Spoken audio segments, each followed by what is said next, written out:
চোটের কারণে দীর্ঘ সময় মাঠের বাইরে ছিলেন ব্রাজিলিয়ান সুপারস্টার নেইমার জুনিয়র। অবশেষে কোপা দো ব্রাজিলের তৃতীয় রাউন্ডের দ্বিতীয় লেগে সিআরবির বিপক্ষে মাঠে ফেরেন নেইমার জুনিয়র। গত 23 মে সকালে অনুষ্ঠিত ম্যাচে বেঞ্চে থেকে শুরু করলেও দ্বিতীয়ার্ধের ৬৬ মিনিটে মাঠে নামান সান্তোস কোচ ক্লেবার হাবিয়ার। তবে অবশ্য প্রত্যাবর্তনের ম্যাচটি মোটেও সুখকর হয়নি নেইমারের জন্য। প্রথম লেগে ১-১ গোলে ড্র হওয়ার পর দ্বিতীয় লেগও শেষ হয় গোলশূন্য ড্রয়ে।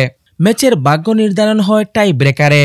যদিও টাই ব্রেকারে প্রথম শটে গোল করে নেইমার, তবু শেষ পর্যন্ত ৫-৪ ব্যবধানে হেরে টুর্নামেন্ট থেকে বিদায় নেয় সান্তোস।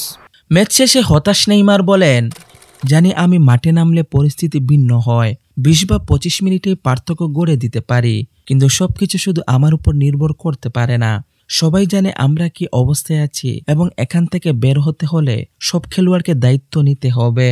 অপরদিকে আগামী ৩০ জুন সান্তোসের সঙ্গে নেইমারের সঙ্গে চুক্তির মেয়াদ শেষ হচ্ছে। এ নিয়ে ভবিষ্যৎ পরিকল্পনার কথা জানতে চাইলে তিনি বলেন, আমি এখনো জানি না। দলের বিদায়ের পাশাপাশি হোটেল ছাড়ার সময় ভিন্ন এক অভিজ্ঞতার মুখোমুখি হন নেইমার জুনিয়র।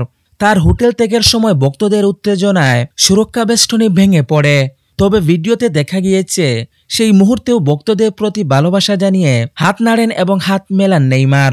তবে অবশ্য চোট কাটিয়ে ফিরে এলেও মাঠে তেমন প্রভাব ফেলতে না পারা দল থেকে বিদায় এবং চুক্তির ভবিষ্যৎ অনিশ্চয়তায় নতুন করে চাপে পড়েছেন ব্রাজিলিয়ান এই সুপারস্টার। এখন দেখার বিষয় সামনে কি সিদ্ধান্ত নেন নেইমার জুনিয়র।